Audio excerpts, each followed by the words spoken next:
the musical director and the cameraman and the director.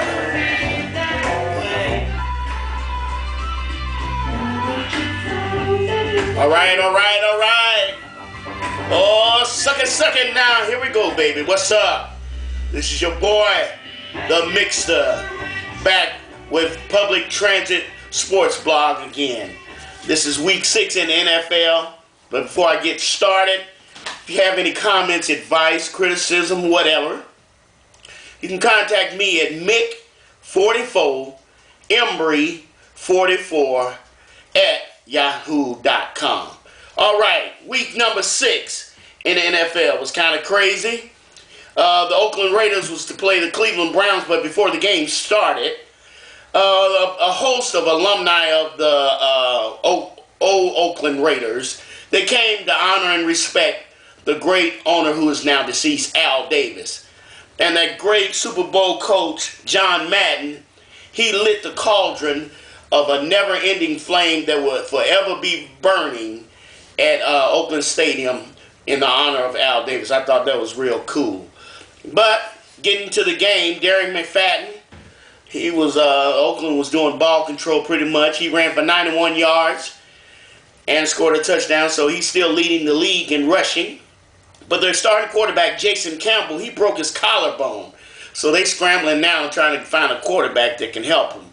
But they did go on to win 24-17 over the Cleveland Browns. So the Oakland Raiders are now 4-2. Cleveland are 2-3 and sinking fast. All right, the Baltimore Ravens, the hard-hitting Baltimore Ravens played the Houston Texans.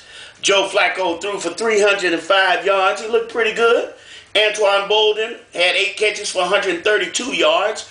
Ray Rice rushed for 101 yards, looking like the back he always should look like every week. And Ray Lewis had 8 tackles and 4 assists. Man, that man is just, Father Time don't do nothing to him. He's just a hard, passionate player. So, the Baltimore Ravens end up beating them 29-14. And Houston, Texas is a good team, so they are now 3-3. And the Baltimore Ravens are 4-1. The Cincinnati Bengals played the Indianapolis Colts, the hapless, Peyton Manningless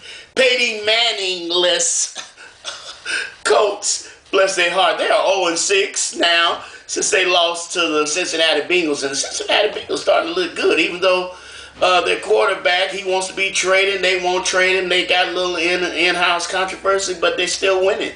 They're 4-2 now.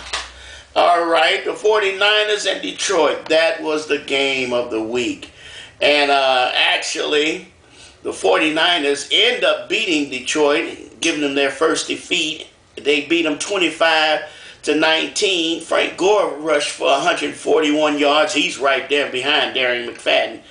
But the thing that overshadowed the great game was the coach at the end of the game. The 49ers coach, Jim Harbaugh, ran over and just kind of shoved Jim Schwartz. Jim Schwartz took offense to it, and they kind of had their little candy-ass squabble, but, it ended up being nothing. They didn't get fined or nothing. But it was just kind of funny to see the coaches. The coaches caught. They kind of caught it this week. The New Orleans coach broke his leg, stayed on the sideline, got knocked over. The Bum Phillips' son, used to coach the Dallas Cowboys.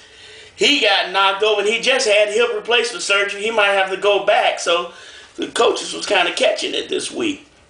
Okay, the Green Bay Packers they're the only undefeated team in the NFL now. They're 6-0. They beat the hapless St. Louis Rams. Aaron Rodgers threw for, wow, that boy is bad.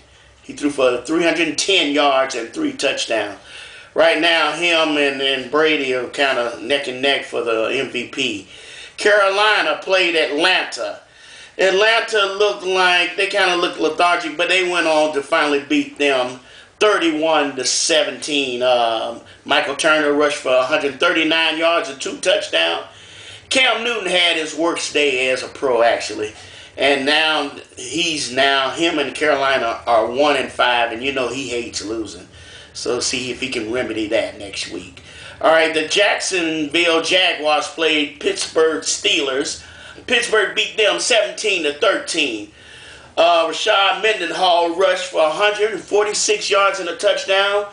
And we have to watch this development. Troy Polamalu had a concussion right there at the end of the game, and so we're going to see how that develops going into Week 7 of the NFL. But Pittsburgh beat Jacksonville 17-13. Pittsburgh is now 4-2. Jacksonville is 1-5.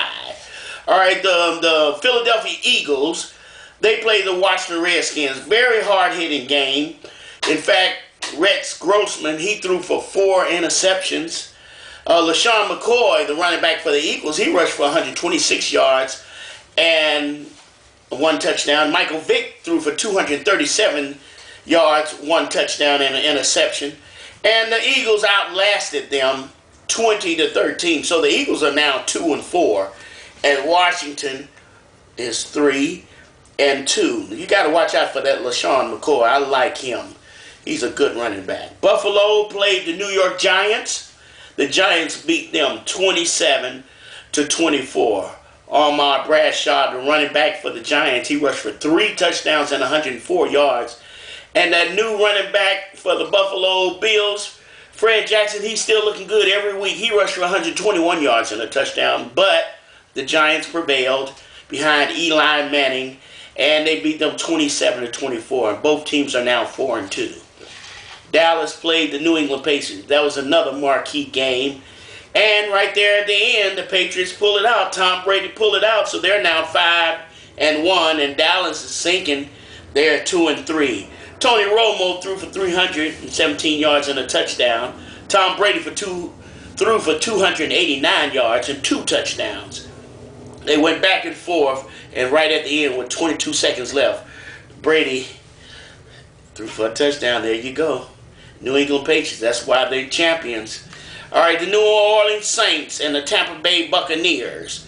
They're both now 4-2 because New Orleans lost to the Tampa Bay Buccaneers. The Tampa Bay is up and down. Remember last week they lost by 45 points to 49ers. So they looking good this week. Josh Freeman threw for 303 yards and 2 touchdowns. Drew Brees threw for 383 yards and a touchdown, and this is like the 4th week in a row he's thrown for over 350 yards. That's a record. And Minnesota Vikings and the Chicago Bears. Minnesota didn't even show up. They just mailed it in. Chicago beat the brakes off of them.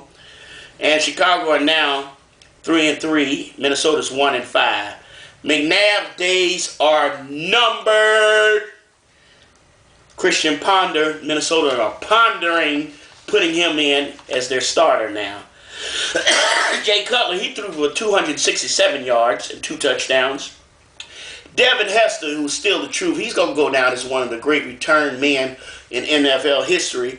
He had 2 touchdowns, 48-yard touchdown catch, and a 98-yard kickoff return. So look forward to seeing what happens with McNabb, because I fully expect that Minnesota's getting ready to go in another direction as far as starting quarterback. Monday night, the Jets, New York Jets played the Miami Dolphins. Kind of sad game. Jets beat them 24-6, but it wasn't really even that close. And thank goodness, because the Jets had lost 3 games in a row, so it would have been ugly if they had lost 4 in a row, and they would have kind of been out of the playoff picture. So they beat Miami Dolphins 24-6. All right, that's week number 6 for the sports blog, baby. Public transit, Mick Embry, baby. We'll holler. Peace.